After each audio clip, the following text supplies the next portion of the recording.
So thanks for having me, and it's really good to be here, even if I'm only half here, but that's better than nothing. Um, I encourage you, if you've got two monitors, especially if you're coming in remote, keep one open so you can flip back and forth between the slides. And if you've got a pretty good view of the slides at the screen level, and you've got a laptop there, well, it's useful to be able to flip backwards and forwards, because I'm really trying to cram about 7 2-hour lectures into 2 2-hour lectures. Now, I'm not going to cram them because then you'll learn nothing.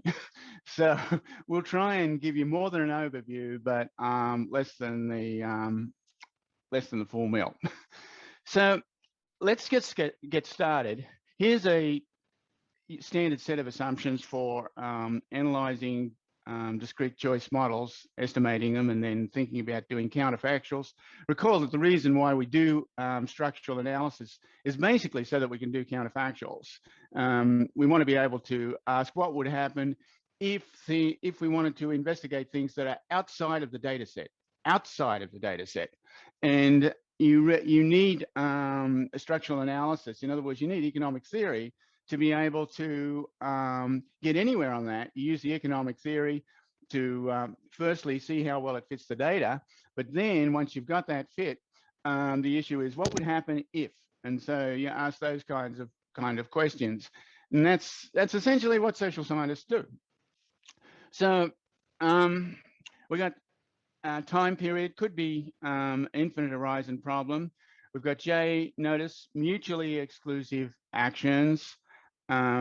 Choices here set up so that just an indicator variable, if little j is chosen, we'll for now assume that big X is just a finite set. That's not important. It just makes the math a little bit easier.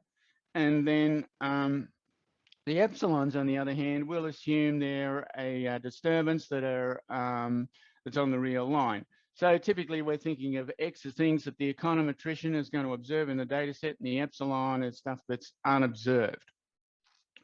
The joint, we call it a mixed density because X is discrete and epsilon is continuous, has this form in a lot of the applications, almost all the applications that people deal with. And they follow this conditional independence assumption, which John made famous in his Harold Zerker paper. And you can see the split up between the X and for the future X and epsilons. The future X is just driven by the past X's, and the epsilon's only driven by what turn out to be the current X's. And so that's the setup that we have. You'll be seeing a lot of that later on down the line. You got a discount factor here. The discount factor is especially important in infinite horizon stationary problems because it allows this kind of recursive nature to occur. But in a situation where there's no, where you're not relying on stationary behavior, discount factor is not necessarily that important. And in fact, here we've subscripted U by a T, so it's totally redundant because we've subscripted U with a T anyway to in fact to get the idea that in a finite horizon problem or in something that's non-stationary, U might change period by period. And in that situation, the only reason the beta's there is to kind of help squeeze things in so that when we talk about things like maximum, it makes sense. You're not trying to add infinity to minus infinity, stuff like that. And so that's also the sense in which these epsilons are also in some sense bounded in some kind of expectational way. That's what we care about.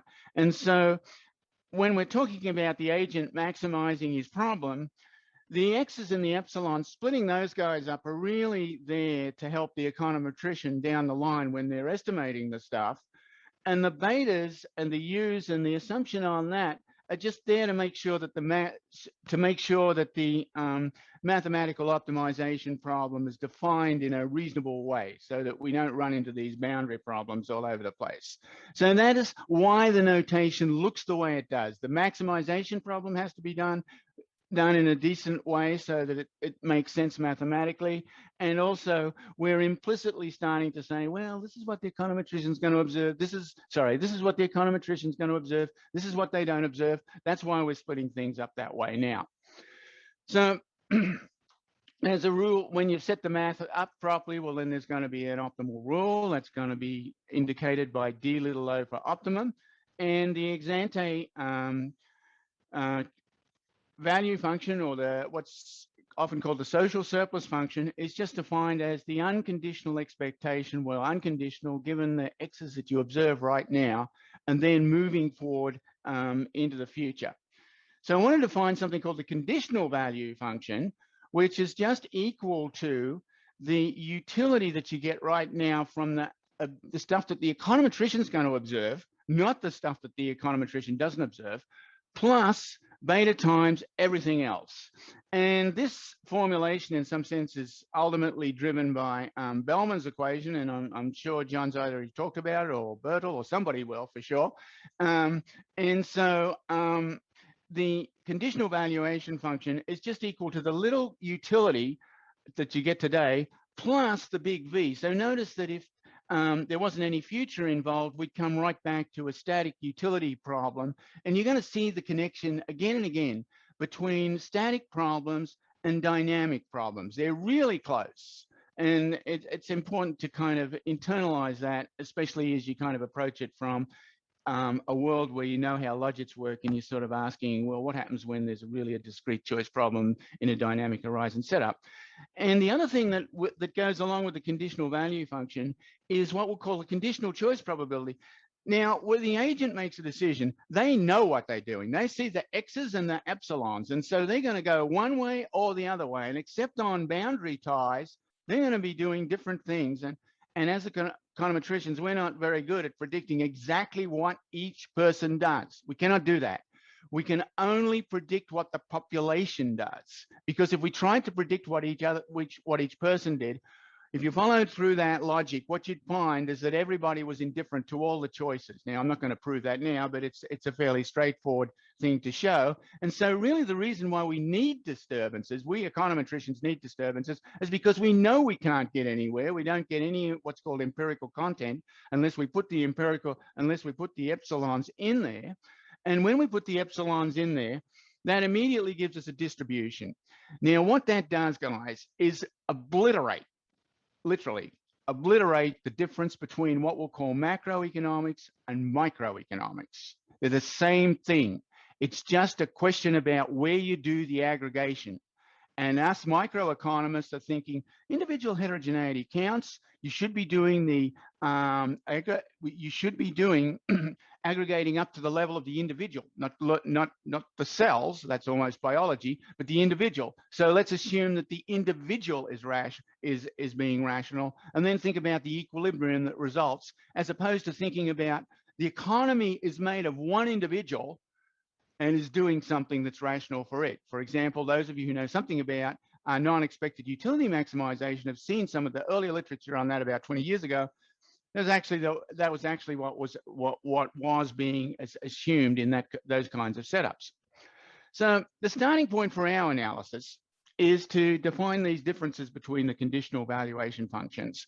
Because remember, when we're talking about what a person does, you never care about the utility. You never care about how happy they are. All you're doing is trying to predict what they do. And you're imposing some kind of minimal assumptions on what does consistent patterns look like for an individual, and use those patterns as a way of being able to say what they would do in a counterfactual. I'm unashamedly a positive economist, trying to say, look, here's what's going on in the world. So this is what's going on in this counterfactual world. That's what comes out of my model. So we're thinking about rationality mainly as a way of thinking about people behaving in a systematic way. So when you're thinking about how people behave, we don't care about how well off they are, of course. Sometimes we talk about normalizing utility, which is a bit of a shortcut, but we won't worry about that today too much. You're trying to predict what they do. You don't care so much about the levels of utility. So it's not surprising that you would care about differences in conditional valuation functions as opposed to the level of the valuation functions themselves, just the same way as all the probabilities have to add up to 1. So one of the probabilities, of course, is given by all the others once you subtract 1 from it. So there are a bunch of ways you can do it. You can form it any way you like, but for now, let's just imagine that we're forming it with respect to a base utility called the big J. So that's just a notational thing. Often we use utility 1 as the thing that is going to be a base. And so we get these different, so I'm going to be working with these delta VJs, differences in conditional valuation functions. So let's think about this for a minute. Here's our conditional choice probability, okay? What I'm calling a CCP. And it's just the integral over the over all the people that make this decision when we see the x's, but we don't see the epsilons. We know that they're pursuing optimal behavior because we already made an assumption that we're going to try and predict the future, and as a result of that, we need patterns in the way people behave, and the way we backs us into the assumption that they're being rational. That's what we really mean by rationality. We can go into the axioms for doing that, but I'll leave that for the theorists. And here we have, we're integrating over the region in which the sum of the delta Vk plus epsilon k is less than the epsilon j plus the delta Vj, because all we're doing is subtracting off that one of the conditional utilities to get there. So we can rewrite that in terms of this G function. Just this is just almost introductory statistics in terms of writing down the distribution function of G, take the derivative. We note that this is the Jth fold derivative, and so we take it with respect to the EJ. We can rewrite this equation here as this one, okay? Again, that one you can just look for yourself. And now we'll just come back and ask ourselves, look at this thing here. We've just defined it. See, we defined it here and here, except now we've replaced these with deltas. We can actually interpret this Q as the probability of taking action J in a static random utility model, just like McFadden, okay? Where the payoffs are delta J plus epsilon J. Here's a systematic part of utility. You might imagine delta J is equal to X beta or something, plus the epsilon J, you might imagine that's type 1 extreme value. And then that is the social surplus, that is the probability of taking action J in this static model, okay? And so that means all the Q's must add up to 1, and then and they're all between 0 and 1. And in particular, just from the previous slide, just plugging this G back in and the V's, delta V's back in for the deltas, we have this result here, that we've got the P's on this side for all the J's, T's, and X's, P's on this side, delta V's on this side. Start counting them, and you get the same number of P's over here as you got delta V's over here, okay? We've already defined this in terms of the Q's. Notice the Q is just, logit for type 1 extreme. And so now we've got P's here and delta V's on this side, and you're thinking, that looks like inversion. In other words, looks like we could take the delta V's over here, pop them over here, put the P's in here, put an inverse on the Q, and we're done. Now that turns out to be right, okay? And that's a pretty general result.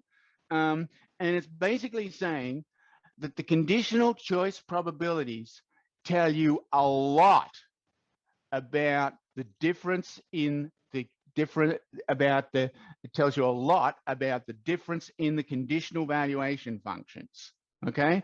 You give me the P's, you tell me what Q is, I can tell you the difference between the conditional valuation functions.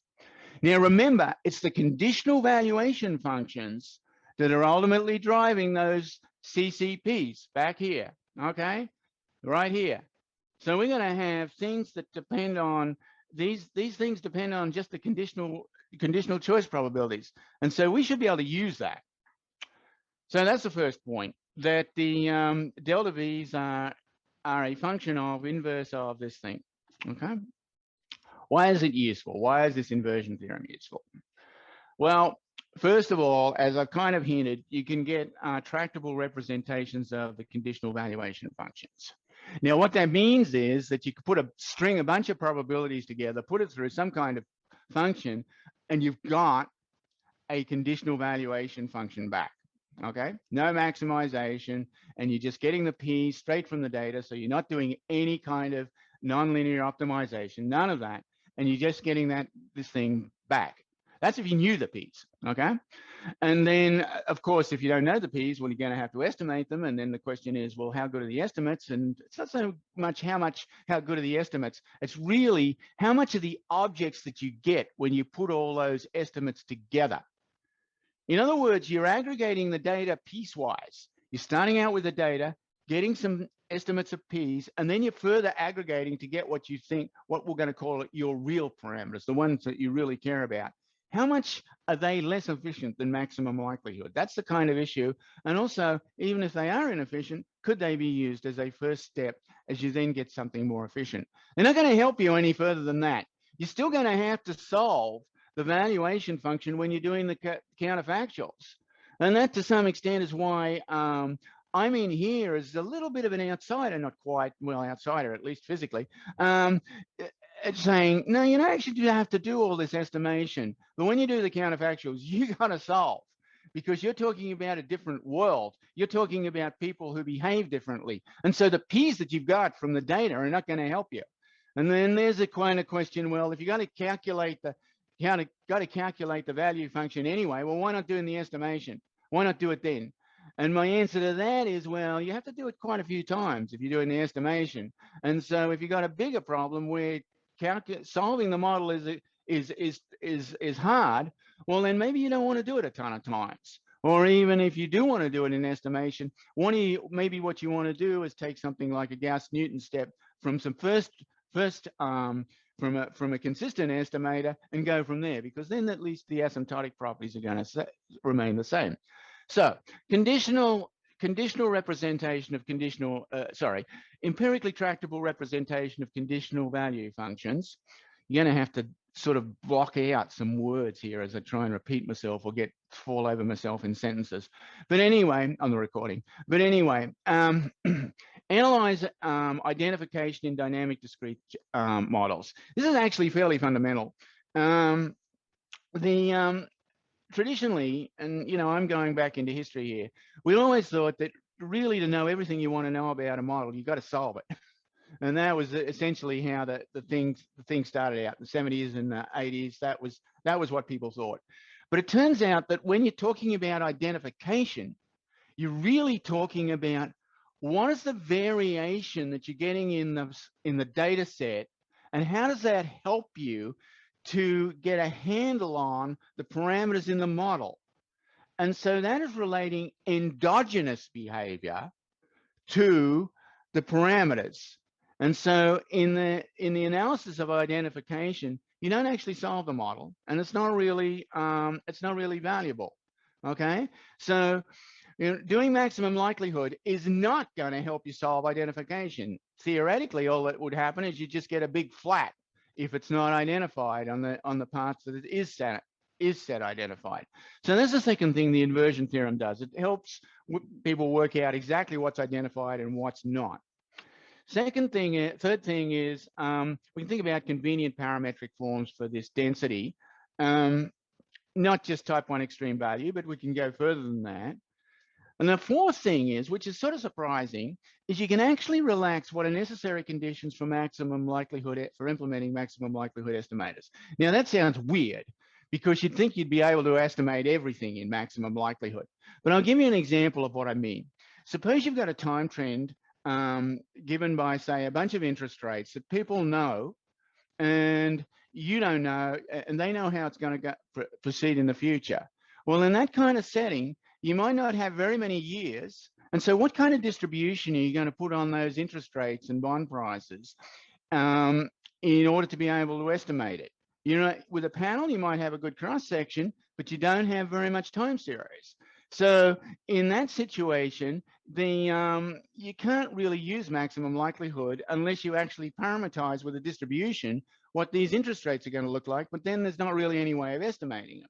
So that's the sense in which you might get caught out in that kind of aggregate setting. But there are other settings too. And that is one in which, for example, you see people right up until they graduate from high school or whatever, but you don't see anything beyond that. And then the question is, what did they do beyond that? Because when they were graduating from high school, well, some of them at least, we hope, were thinking about the future. And so that will affect what they do in the years that you do see them in the sample. Well, how do you deal with that when you're not seeing what we'll call a long panel, seeing the complete life cycle or all that's relevant? And that sometimes is also kind of tricky, and kind of raises the question of how you actually go about it. I won't have time, but it's just a kind of a little alert there.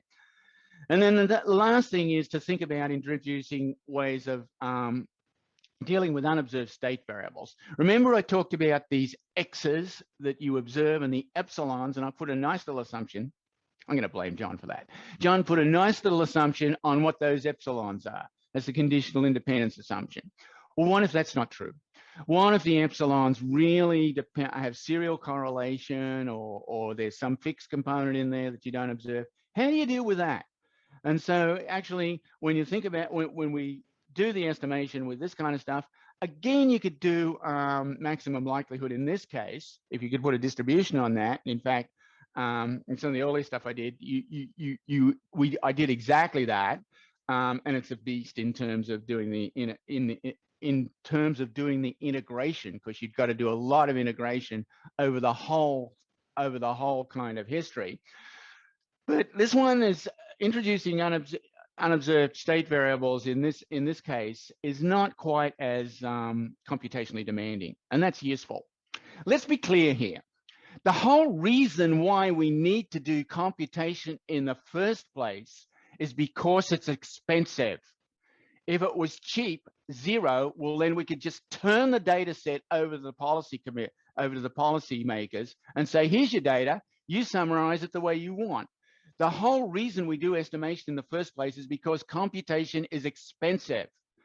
And so we're always making this trade-off between how do we model the thing and can we get something that's computationally tractable, that's useful. Okay, that's also the prime goal here. Something that's useful, something that will pay our salaries. Okay, you guys should appreciate that.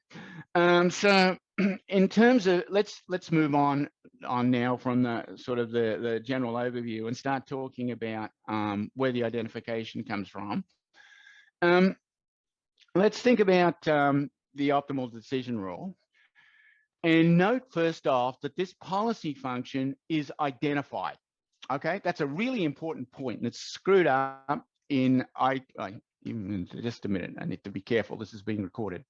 One of the things that you should appreciate is the policy function. Once you put a disturbance, a distribution on the disturbances, the policy function, the functional form of the policy function is determined, okay? And it's equal to this thing, okay? You can't just run a decision on a bunch of variables and think that you're going to get an approximation or anything that is a consistent estimator of the policy function. That's not true, okay? The policy function has a particular form. Once you put a disturbance, once you put an assumption on the disturbances, for example, if it was type 1 extreme value, the policy function, which is a function of both the epsilons and the x's, okay, this is the decision, is equal to this thing, and you can see this is just the standard log odds ratio. That's what it is, and in more generally, it's equal to this inverse thing, okay? So it's identified. That's the first thing, okay? Second thing that's worth noticing is something called the conditional value function correction, which I want to define as essentially social surplus function minus the conditional value function. And what does it really mean? Let's look at it this way. Here's the social surplus function, the expected and ex ante valuation function, and it's equal to, well, what would happen if you decided before seeing the epsilons, you were going to take action J? You just said, I'm just not going to look at this stuff. I'm not going to learn it. I'm just going to take action J. What would you lose if you ignored this lecture? Well, you wouldn't worry about those epsilons. You just take action J. What would you lose? Well, you'd lose, obviously, this amount, because the expected value of first looking at the epsilons and then taking the actions is V, okay? So that's why I'm calling it, that's why we call it, Peter and I, a conditional value function correction factor. And if, in fact, this thing was equal to 0, in other words, if the expected value of the epsilon was equal to 0, it would be exactly equal to this. Now, in a type 1 extreme value, that's not true. It's equal to what, 0.577, and keep going with the dots. So in some, depending on what the assumption you make about disturbances, this is not necessarily true, but up to a constant at least, or something more generally, something that depends on x. This is the difference between the value ex ante value function and what we'll call the conditional value function, which can be interpreted as, here's the value that I get when I just maximize U plus beta expected next period's big V, okay, and ignore the impact of the epsilons. So this thing is also identified. Takes a few more lines to prove than for the D, but not than for the policy function, but not much. It's pretty easy. And then, and in particular, if this is nested logit, so nested logit takes this form, okay, you've probably seen it, where this is a correlation for the nest. So notice that if it was 1, well, then you write back to type 1 extreme value. Then in this case, this correction factor is just equal to, this would be Euler's constant right here. That's the 0.577 thing. And then you've got a weighted average between what's going on in the, what is the correlation in the nest, and we could have multiple nests or something like that, versus what's going on in the individual. So the point is, it's really easy to think about this correction factor in the context of nested logit. Okay, so if we were estimating a dynamic discrete choice problem, I'm suggesting to you that going with type 1 extreme value is not at all necessary. We could build multiple nests, whatever. They're pretty, it's straightforward to do. So let's think about how this feeds back in. Here we have our conditional value function. It's equal to the utility, okay? And then we've got that you get from J plus this future stuff. Okay, almost future correction term, introducing a sort of a offhanded way here. You don't just maximize your current utility, you think about the future. Okay, so in our econometrics, we'd be thinking about current utility, and then you think about some correction. And we have the conditional value, then we've got the social surplus function here, and we could just take any old K, any old action. Just plug this in for that action right here. And now we've got Vj in terms of next period's conditional value function for any K, plus the correction factor that's going on here, okay? So we could keep going this.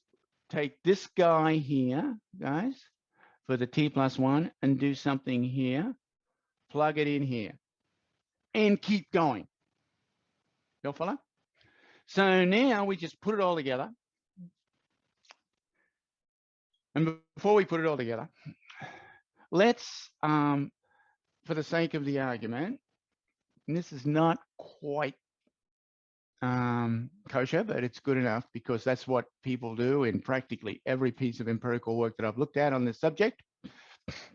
Whoops. where are we?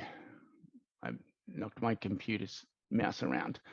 Let's assume that one of the utilities, I'm going to say normalized, but that's not really true. Assume that one of the utilities is equal to 0. Okay, very common assumption. Discrete choice models that are static, perfectly okay.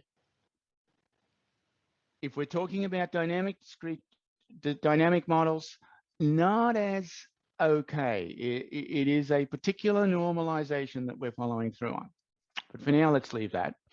Set this equal to 0, and suppose that you know beta, and most times we assume beta is equal to 0.9 or 0.95 or something. God knows where, okay? Beta is a subjective thing. Interest rates are something that comes out of the market. They're different, okay?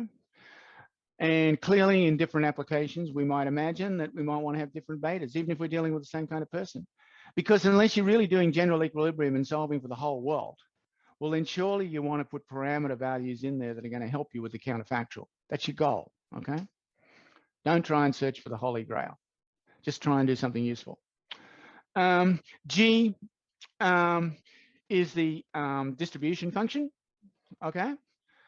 And I wanted to find this kappa thing, which is you start out at action J today, and then from then on out, you're just going to hit capital J action. That's not optimal. I know that. But just suppose you did.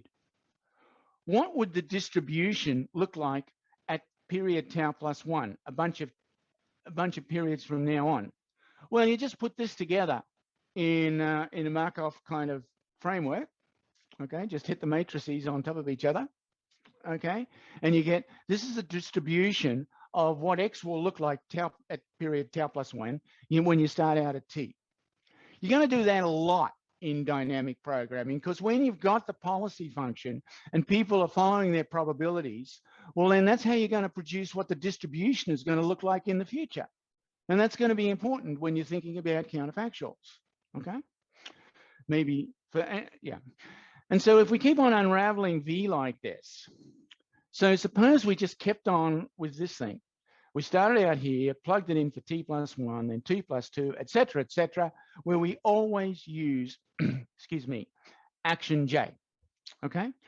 Well, then if you did that, and you had this normalization here, what you would end up with is this representation of the conditional valuation function. In other words, little v is equal to little u, current u, and then a bunch of terms out to the end of the horizon. Not surprising, because, you know, it's a dynamic problem. You got to worry about the x's, where the x's are going to do. You've used the conditional value function instead of the instead of the real choices that people are going to make, or even the probabilistic choices that people are going to make when they're behaving optimally. You just pick the big action J. And so you've got this correction factor in here all the way out to the end. All right. That's the representation, or at least one representation. I'm just giving you an example, actually. What does that mean? Well, I already explained that this thing is identified by the data. This is directly identified. We talked about it. I gave you a functional form back here. See, here it is. So we know what it is. We've already assumed our betas. We put a normalization on this u, so that's why the little u doesn't appear down here. And so what we have here is a representation of V that has the static utility plus, I'm going to say, a number. Where does a number come from? You've estimated the conditional choice CCPs just by taking frequencies or something like that. You've plugged them in the right spots. You've got a number for the beta. You've added stuff up, and then you have what we'll call a correction factor. That's it. Okay. So that's why this thing is identified, because in fact you make this the subject of the equation, and you get this back. The q minus 1s is just the difference between the size. There's a slightly different representation here, but the u's come from this one. Okay. So that is the basic underlying theory for CCP estimation. So here we have, I've just explained what the basic rationale is for CCP estimation. I've showed you that the policy function is identified. I've showed you the correction, this dynamic correction factor is identified. And then I said, you got to know that because that is important in thinking about the representation of value function. You can get the value function straight off that, it's identified, meaning you can get it very cheaply. It actually proves they're identified, but beyond that, you get this very cheap sample, what we'll call sample analog to the theoretical identification equations. So now we're into the business of, well, how does this work out in practice? And firstly, I want to give you a couple of toy examples, and that'll pretty much conclude this lecture. But we're pretty much on time here, I'd say. So, in fact, the first papers on this use something called a renewal property. There are a couple of other papers that came out at the same time. One by Packus on patent renewal, and another one by Walpin on fertility. So we all kind of just jumped on this when we realized that you could actually do it in some way or other. And I want to go through John's paper briefly. I almost feel like he should be doing it, but I won't. But he's already given a couple of lectures, so here I go. Here's by a renewal problem. We're really talking about a setup where you return the state to its initial conditions after a while. So in the case of Mr. Zerker, he eventually gets a new engine for his bus. And when he does that, he doesn't worry about the upholstery or the windows or the condition of the rest of the stuff. Or for now, he doesn't worry about the fleet either. He just focuses on the fact that he's got a new engine, so the bus is as good as gold. Okay? Notice we're just looking for something that's useful, not something that catches every detail. And that's always going to be the case, okay? The idea that Earth consists, that there were three elements, fire, water, and earth, or whatever it was, worked really well for Neolithic man. But then we discovered that once we technologically develop, we need to go a little bit deeper than that. And as we head into deeper data sets now, by trying to provide usefulness, we're actually going to more and more variables, bigger and bigger data sets. And so you guys should be thinking about Python, stuff like that, as you kind of SQL, as you organize your data and then push through. Okay, that's where I think the future is going to be. That's my personal opinion, of course. So, but back then you had data sets that were in the hundreds, not thousands, or now starting to deal with millions of points. Okay. You've got Mr. Zerker maximizing expected discounted payoffs. And he can either replace the engine, in which case he only does one, say 100,000 miles next period, versus whatever is on the clock the previous period and an extra 100,000 miles. Now, if he replaces the engine, it's going to cost him stuff. And on the other hand, he's going to cost him stuff to replace the engine. But if he doesn't replace the engine, well, then he's still got to do maintenance. And so we're going to look at the difference between those two things. Okay, remember I said we don't get the level of utility. And since we don't have Mr. Zerker's cost numbers, at least John didn't, well, then we're just looking at the level, at the difference between these choices, not the levels, okay? And so here we have the maintenance costs net of the engine cost, okay? But you don't have to, but that's going to depend on the number of miles. And so, for example, with this as a positive thing, well, it's going to get more and more expensive to maintain. I've got an S here and here. For now, that's just going to be different models, okay?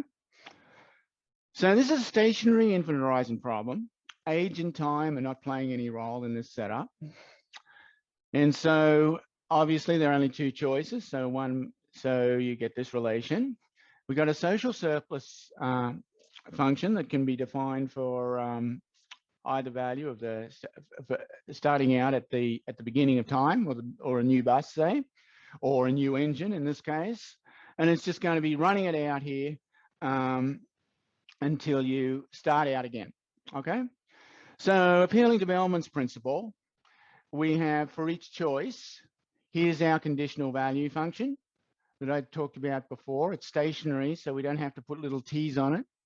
That's why there are no t's sticking around here. We're just talking about current value and future value for some of the, for when I say future, next period's value for most of this stuff, when you got a stationary setup.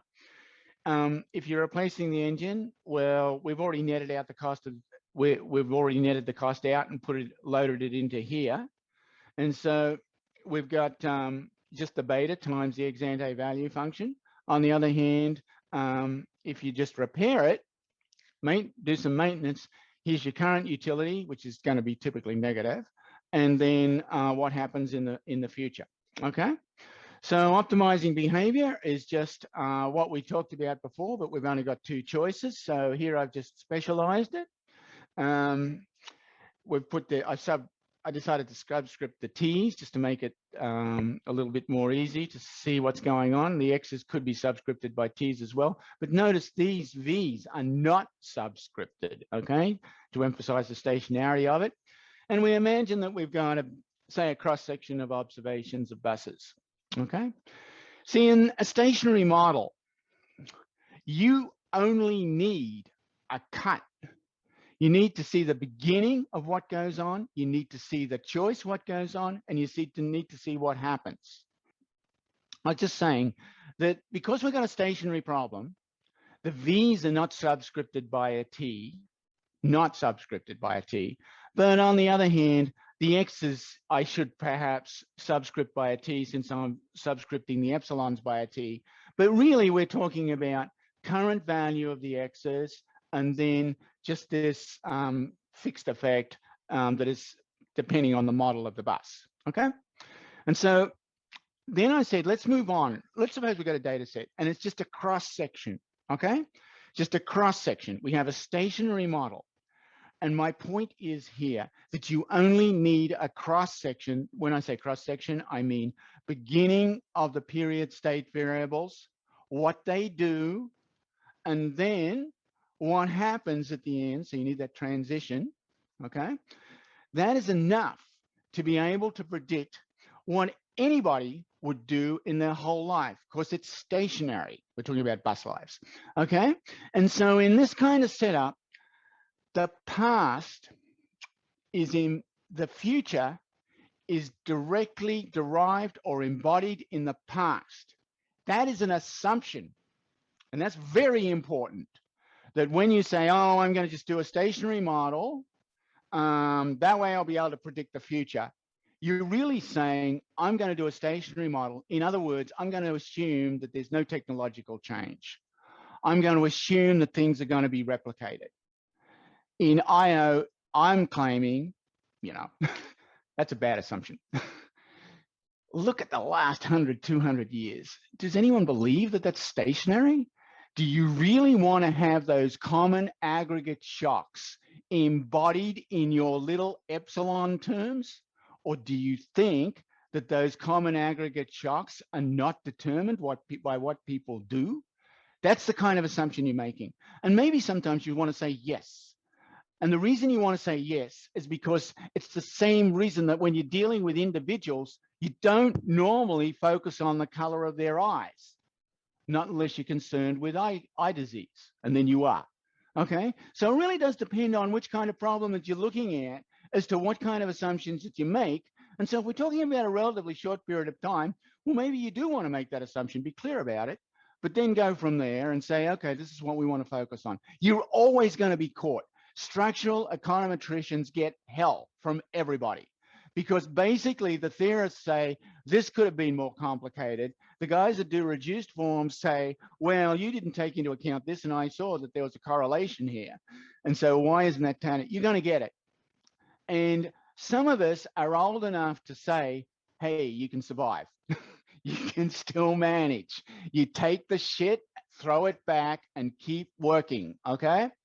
So here are the observations. Just a cross section. Got these fixed characteristics.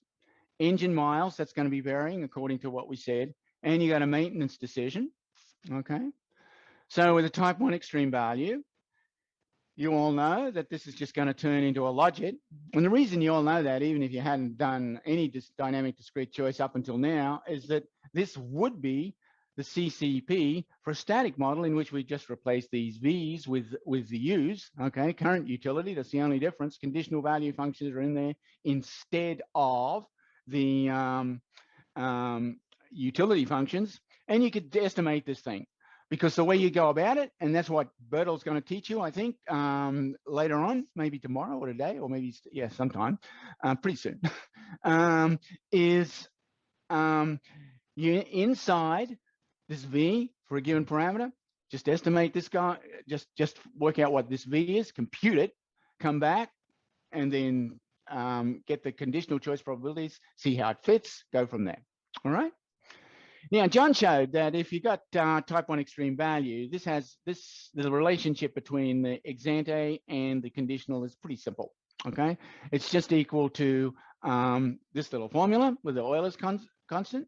And notice how close it is to those log odds ratio, and that's sort of where it's coming from. If you go back to the conditional, if you go back to the CCPs and the discrete and the correction factors, you can see sort of where it's coming from. And not only that, what it really means is that in the case where you generalize this, this also has a pretty simple formula. Okay, I'm not going to bother with it now.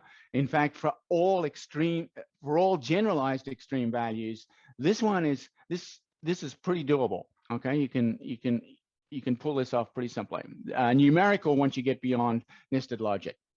So, so the conditional value of not replacing is, well, let's just do the expansion. Go from here. Okay. All I've done is plugged in this guy for the next period, and then I did it for V2, and now just do it for V1 as well. Again, notice that this is big V. So what is big V with a 1 in here? Well, it's just this guy over here. Okay. And then we say, just a minute, when the guy replaces the engine, it doesn't matter how many miles the engine has on it, you're going back to the start. And so when you go back to the start, you have next period the same conditional valuation functions. So this guy, when you replace, is equal to this one. Okay. And that's what we mean by the renewal problem. So these guys nicely cancel out. That is what's called a very simple finite dependence problem. In other words, if you take a sequence of choices, and unfortunately, I can't go through everything in detail in these lectures, but I will give you some intuition. Suppose you're thinking about choice 1 and choice 2, okay? That's going to lead you in different directions if people optimally follow through their choices. But let's say we impose a set of choices on them. Actually, we don't have to impose a set of deterministic choices. We could impose some probability distributions. We could go even further than that. We just have to make sure that those probabilities that we impose on them sum to 1. They're not really probabilities. They're just weights. They could be negative. And suppose we think about, I'm going to go back to choices because that's the easiest way to describe it. We impose these non-optimal choices, but they're non-optimal choices, and we make them go in various ways so that they eventually come together. And so at this point, it's as if they didn't take any, there weren't any, the fact that they made different choices here doesn't have any ramifications down here, providing they follow this non-optimal behavior and end up to there. Okay? Now, we can make them do that and compensate them with these correction factors. We can say, look, I know you're making a non-optimal choice, but I'm going to give you these correction factors. In that way, we can embody the differences that you get from moving here to here that are going to occur in the future within this framework, okay? And that's what's going on in renewal setup. You're basically saying, well, I know that there are going to be differences, and we're going to have this correction factor to take account of that. The differences are going to arise between the conditional value function and the value function because I'm imposing some behavior on you you don't like.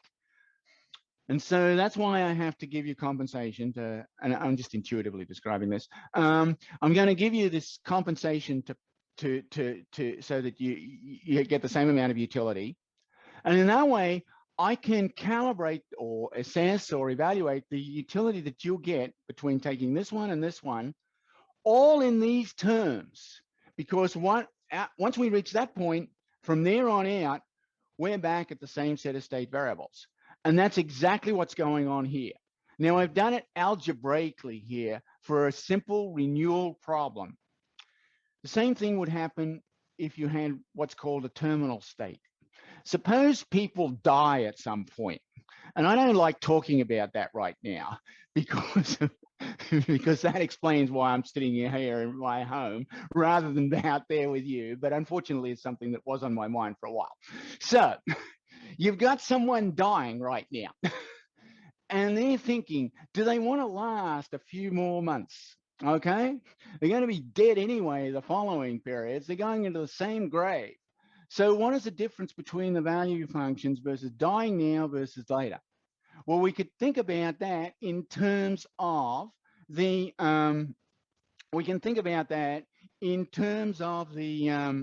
correction factor that you're going to actually get in the intervening period, because after the following period, nothing happens. So we compare with living one more period. Let's make it a little bit nicer. Getting a master's degree versus getting a PhD, okay? A few extra periods there. You've got to have those correction factors in the meantime, but then from then on out, imagine that you've compensated yourself in the same way, so you're doing the same kind of job if you've got a master's degree versus a PhD. And maybe that's not such a great example because you don't want to think about it that way for sure. But in any event, I hope you're getting the intuition that the point is you're trying to catch the differences in the future within the next few periods by making people do non-optimal stuff, but at the same time compensating them for that. Okay, that is the intuition here. Can't go through all the formulas. Here's an example of one now. All right, so we've got the difference in the conditional value functions being equal to these, because what we do is subtract, just to go back here, sorry, where are we? Here we've got this guy here, these two here, subtract this off, okay, just subtract it off. You get this back, all right? That's why it's worthwhile having your other monitor open, just to sort of check my formulas out. So you can see that the conditional choice probability is just equal to this. Well, you already knew that, of course, that's just your logic, okay? But now we have this expression, put this in here, okay? Look at what's going on here. You got the current utility plus, that's a number for many of us because we put in 0.95. These are things that you get off the data, okay? Estimate that, just estimate those P's, plug in this number, do a static discrete choice model, estimation, logit, do a logit, and then you get what I'm going to say are consistent and asymptotically normal estimates of theta 1 and theta 2. Now you might say, oh, I'm sure Bertle's going to say, oh, you never want to do that. You need to do maximum likelihood. Well, maybe, but at least think about this as a don't look back at him to see whether he's going to say that. But maybe this is a good starting value. You forgot, I can see you. Maybe this is a good starting value for thinking about maximum likelihood. It's a cheap way of moving forwards. Okay, so let's consider the CCP estimator. get these cells. Okay, you got the conditional choice. You got the conditional choice probabilities estimated like this. Plug it in, go from there. Okay, and then just correct the standard errors from the first stage estimates, two-stage estimator. Okay, so how does this work out in practice? Well, this study is several years old, and actually, as all of you have published in econometric, I know it usually takes 100 years before you get published, and so from the time you submit. So this was done on machines in the early 2000s. Okay, this makes things a little more complicated. Instead of having x's increased by 1, let's have them increased by this random amount. It's drawn from these 10 possibilities. Think about bus routes of different lengths, maybe. And this distribution is sort of like an exponential. We've just discretized it by taking cumulants rather than doing a density. And then we're also going to have a permanent one, which is a x2. That's driving how much bus route you do or how much wear and tear there is, and that is also going to play a role in what's going on here. Okay, so theta 0 might be bus maintenance costs tied to vintage or something like that. And here I'm talking about something that might be changing over time. Perhaps Mr. Zerker knows that costs are changing over time. Maybe he knows exactly how they're going to change. Notice also this is net of new bus costs, so maybe he knows what the cost of new engines are going to be and how that's going to work out over time. And so he has in the back of his mind that these thetas are going to change. In other words, these things are going to change over time. And maybe he knows exactly what they are. At least in this example, that's what we're assuming, okay? So this means, by the way, that the whole problem would become non-stationary, because now what Mr. Zerker does depends partly on how the cost of bus engines is going to change over time, all right? This is a cheap way of introducing technological change. So we've got these differences between the utilities. All we're assuming here is beyond about 250,000. Doesn't really make much difference what the maintenance costs are. That's what that thing is saying. And so we get this difference. What do we get out of this thing? Well, let's have a look. We got 1,000 buses over 20 periods. Okay, that's the nature of our sample. And then in the last column, that is where we've got theta t moving. We got 2,000 buses over 10 periods, and calculating mean standard deviation simulations. So we're estimating beta here. I want to emphasize that part too. We're actually estimating beta. We're not holding beta constant at 0.95. We are actually estimating that sucker. And so it's a little bit more difficult than what John did way back in the 80s, but at the same time, still a very simple problem relative to the kinds of applications that we're doing now. But you got to start somewhere, okay? So here are what I'm going to call true parameters. This is the data generating process. I always think about the data generating process. That's the key to thinking about what can you identify. And it's also the key to thinking about, well, how do you form your maximum likelihood estimator? So here's a maximum likelihood estimator. And this is what we got back then, estimating our beta. Bertel pointed out to me, I remember last time we talked, that you can get this in a fraction of a second if you know what beta is. Well, maybe. I mean, I'm sure you can. We don't know what beta is here. We've also got older machines. So that's why it took us on average a couple of hours. Okay, back then. Now I understand that's faster now. And my response is I think CCP is probably faster too.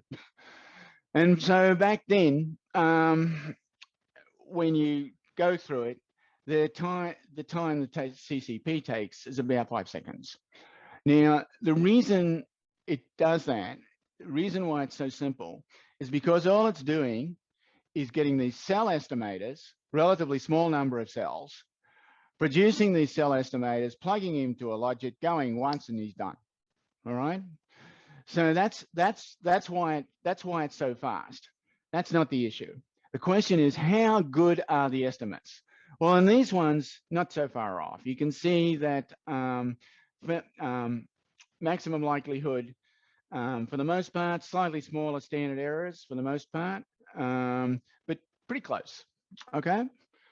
And then there's an issue of what do you mean by close? You know, how does that count in terms of dollars that Mr. Zerker loses or gains, and how much do you care about that?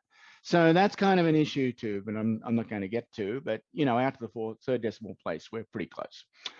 So with time effects, now we've got the theta t in there, and so now we have this non-stationary thing going on.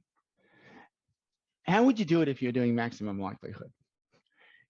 The only way that I can see you can do it, Peter and I, is that you actually have to put a distribution on those time effects. If you got a cross section, there's no hope of being able to estimate that. If you had enough periods, you could estimate the distribution of those time effects at the same time as you estimate everything else. But your large sample properties, your asymptotic properties, are ultimately going to be driven by the length, in practice, by the length of the time. There's no way around that. And so you are stuck. Whereas if you're using the CCP method, it is true that you have to estimate what the time effect is just as a dummy. Okay. So there is going to be a separate time period for each dummy. And so we've got 20 periods here and 10 periods here, 10 dummies here, 20 dummies here. But that's it. In other words, you're exploiting the fact in a big way that the guy that's solving this problem, he's incorporating into his behavior all the different time effects that are going to take place in the future.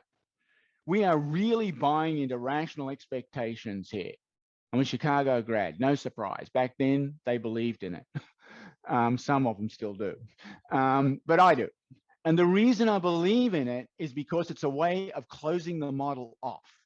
You give me a good explanation of non-rational behavior that has an axiomatic basis, as opposed to changes in a big way for application to application, so that you can get nice big consulting fees. You go beyond that, and then I'll probably buy into that. So rationality is not something that I buy into because I really believe it. It's a way of internalizing the model so that you can move forward. Okay. And if we got a better assumption for thinking about how people make patterns that we can systematize, well, then let's use it. So ultimately biology will take over, but we're not there yet, I think. So that is the setup that we have. And with time effects, you can see that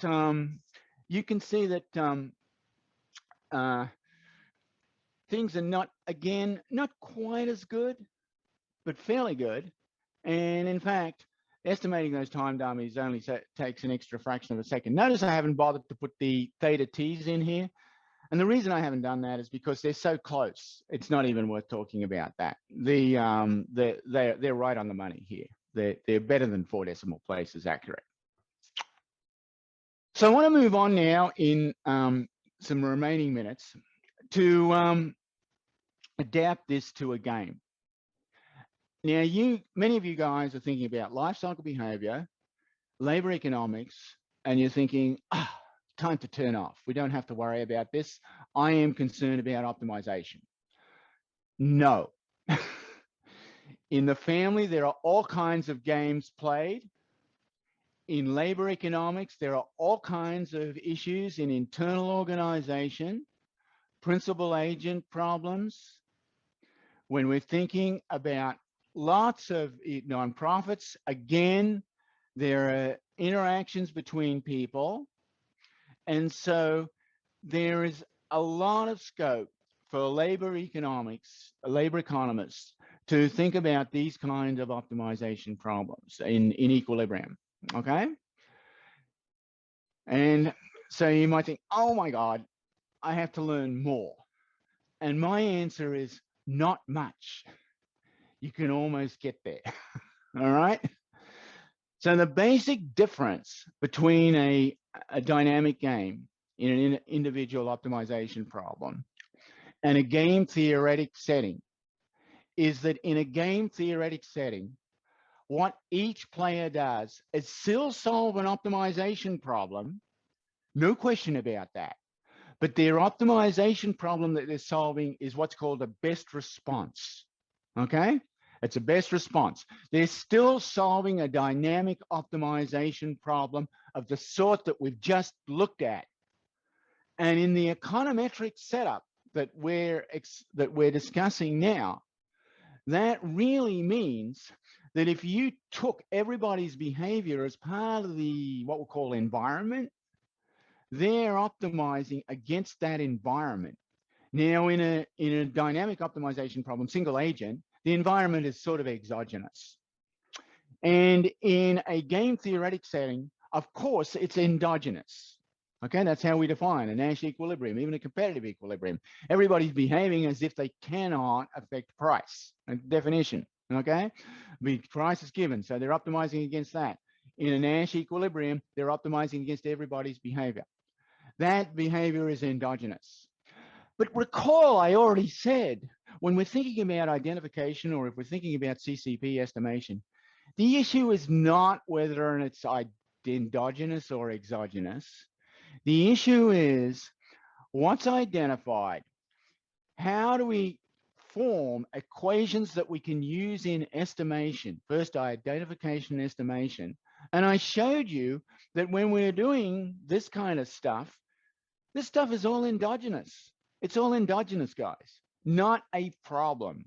Okay, so you need to think about where do those equations come from and in what sense can we use them, firstly in identification and in estimation. So in a lot of the industrial organization applications that have been done now, and I'm thinking of the stuff that people like Aguirre Geberia, Victor, and Pedro have done, along with, to a lesser extent, I'll talk about that maybe, by Bajari, Bankart, and Levin.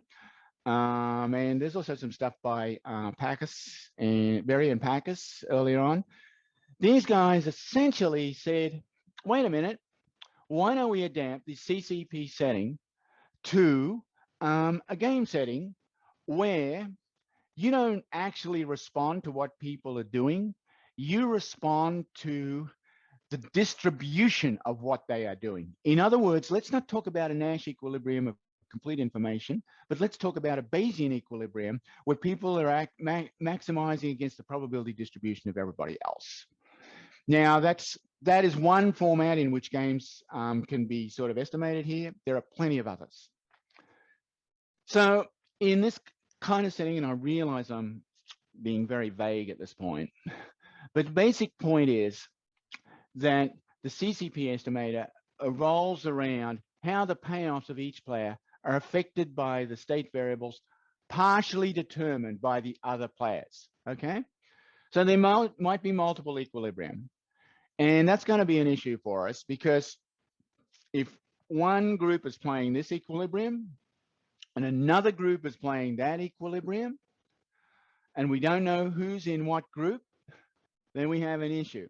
If we do know what's in each group, that's great because we separate them out. We understand they're playing in different equilibria. We understand that they're going to be CCPs. We got almost exogenous variation because they're playing one equilibrium, they're playing another equilibrium. That's a source of variation. It's also a source of indeterminacy, by the way, because you don't know which equilibrium they're going to play. But leave aside that. For whatever reason, one's playing this equilibrium, the other guys are playing that equilibrium. That's going to give you a source of identification, providing you know that they are or might be playing in different equilibria. So if you know there's one group of chain stores over here, another group of chain stores over there, and they're completely disconnected, exploit it, okay? So we're going to assume every firm plays in the same market, or if you like, they play in different markets, but you know which market they're playing in, or every market plays the same equilibrium, okay? So in contrast to ML, we're not going to solve the equilibrium in the estimation itself. Just as we don't solve for the dynamic optimization problem in the individual problems, we're not going to solve for the equilibrium either. So that frees us from knowing which equilibrium we're in. We don't care.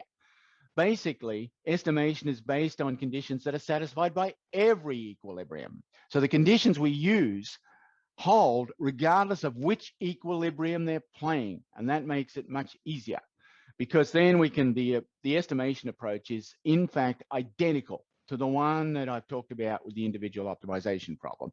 I said you have to need to know a little bit more, but the little bit more that you need to know is how to couch the game within a setting where you can use the tools that you've already learnt, rather than have to use a new set of computational tools. Don't need it. Okay, that's the whole point. So we actually, Peter and I said, okay, let's take a simple game of that one. Imagine we got maximum number of firms at any given time is I. Okay. If the firm exits, next period, an opening occurs, potential entrants, they decide one option to maybe stay in or stay out. That's the potential entrance, to stay in or stay out. And likewise, every incumbent firm has the option of either quitting the market or staying just one more period. Okay, so this is the keep living for one more period, or do I go on to get my PhD or stop at my master's? Hopefully I didn't put you off too much in this lecture. Do you do that? And here is it for the firm. You got this strip mall, you got malls, the wrong word to use. Malls are really out these days. Got to change the example. Shopping center where people go to outdoor cafes. Trying hard. One goes out, another one might come in, or maybe the space is empty for a little bit. There's just an opportunity for someone to come in, go out. It's very rigid in that sense. You might think that there's more to IO than that. There is. But a lot of the applications in IO right now are related to that, of staying in or just going out. And the main reason they're doing that is because they want to exploit the terminal state property. They want to say that there's a liquidation value from going out, and then I don't have to worry about anything else. And then that makes it easy, because the liquidation value is death or MEA or end of formal education. And then, so I only have to take corrections at that point. Okay. So in this application, there are three components. First is the market characteristic. Okay. It's common across firms.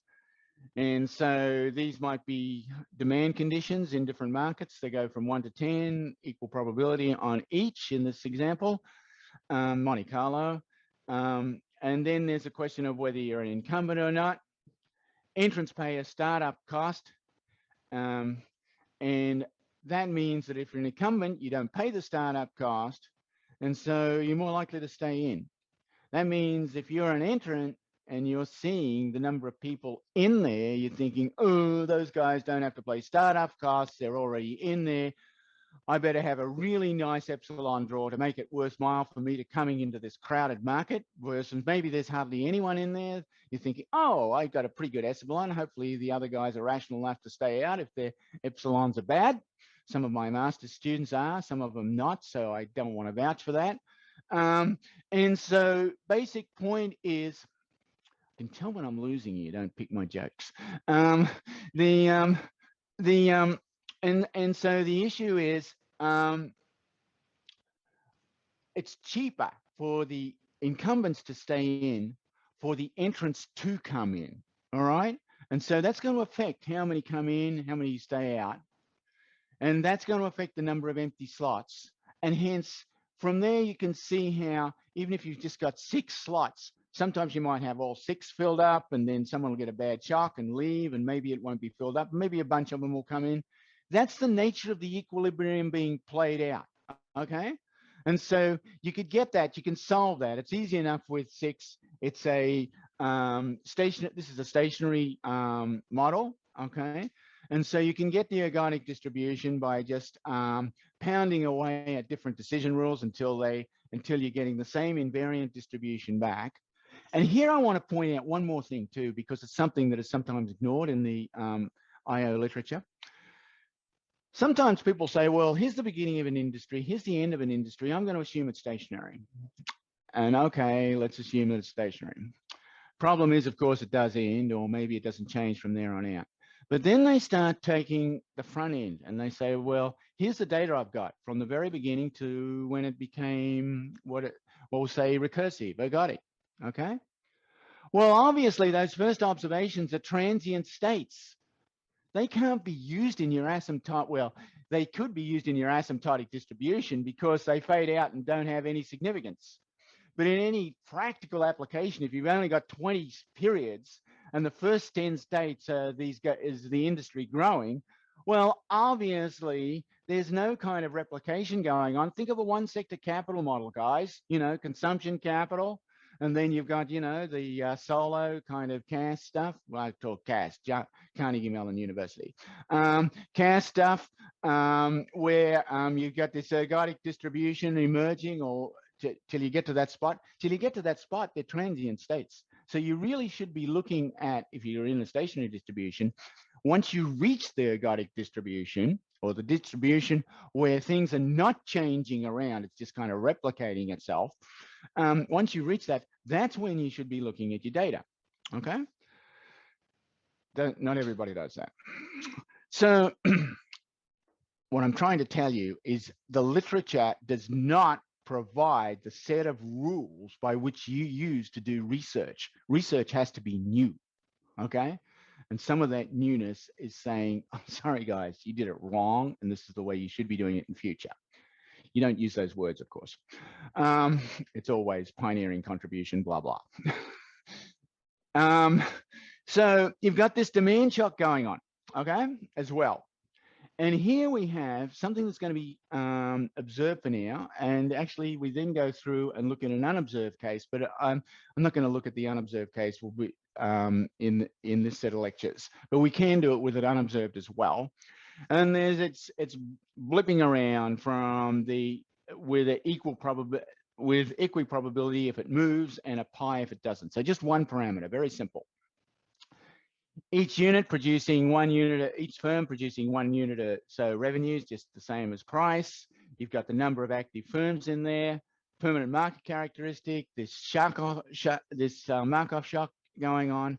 You got a price equation, and we've got costs comprising idiosyncratic disturbance as well as some systematic stuff. Here's the systematic stuff, which we're going to try and estimate, the theta 0, theta 1, theta 2.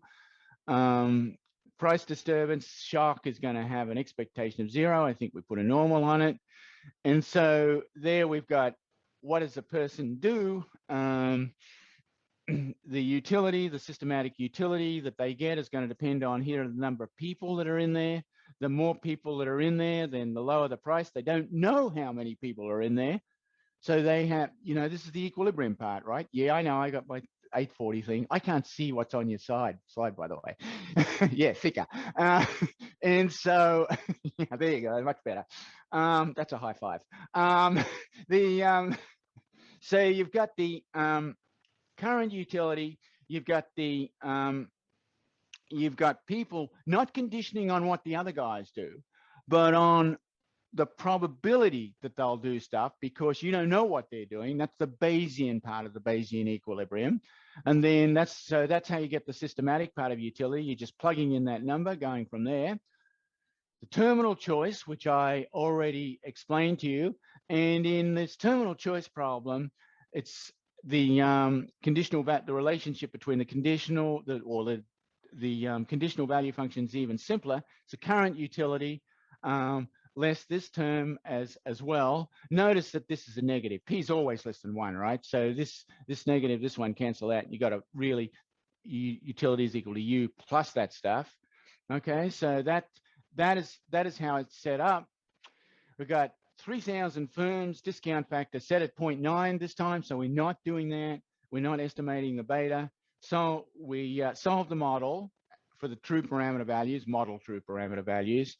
Just use the last 10 periods because it took about 10 periods to settle down. 0.9 to the 10th is a pretty small number, so it's not surprising that was about enough. That was enough to do it. And then what do we get? Well, this is what we got. Here are the parameter values for the data generating process. Here is what we estimated, and you can see this, by the way, there's a typo here.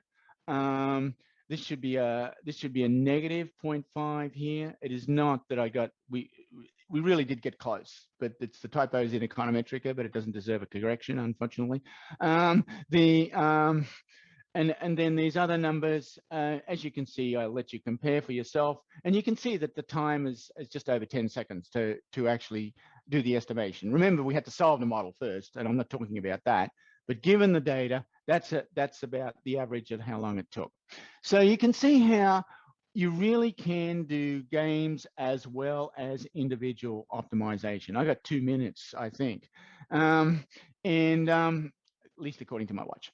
And so so that's where we are now, and I'm going to pick off on that later. I'm going to pick up on this in a quarter of an hour's time, because you guys well and truly deserve the break. As I said, I'm squeezing 7 into 2 lectures, and so the last couple of slides are just pointing out that I'll actually be giving lectures remotely on this. There's a web page for this. You can just go to that whenever you feel like it. And then first set of lectures, basically nonlinear estimation, standard stuff that you can get in any econometric class, but obviously with an emphasis on where we're going. Following the 14 lectures that go on are in dynamic discrete choice and games, stuff like that. And not only that, I'm teaming up with Cyprian, and I'll give you a reference, something to fill out for any of you who are interested. You can actually do this as a course, Helsinki GSE. So especially if you're in Europe, I know you can take these European courses at other universities, and you can get certification for an elective or something like that at your current institution. That is assuming that they allow it. Completely coordinated with what I'll be teaching. At the moment, we can only let 22 in. We're trying to work on that. But good thing is it's free. So we don't want you to sign up if you're just going to sit through the first lecture and say, nah, not for me, because there are probably going to be people that really want to go beyond that. I'm going to stop now, give you a chance to take a break, let me have some coffee, and I'll sort of be around, but let's do most of the talking after 5:30, after I'm done for the second lecture, so I can catch my voice a little bit. Okay, so bye.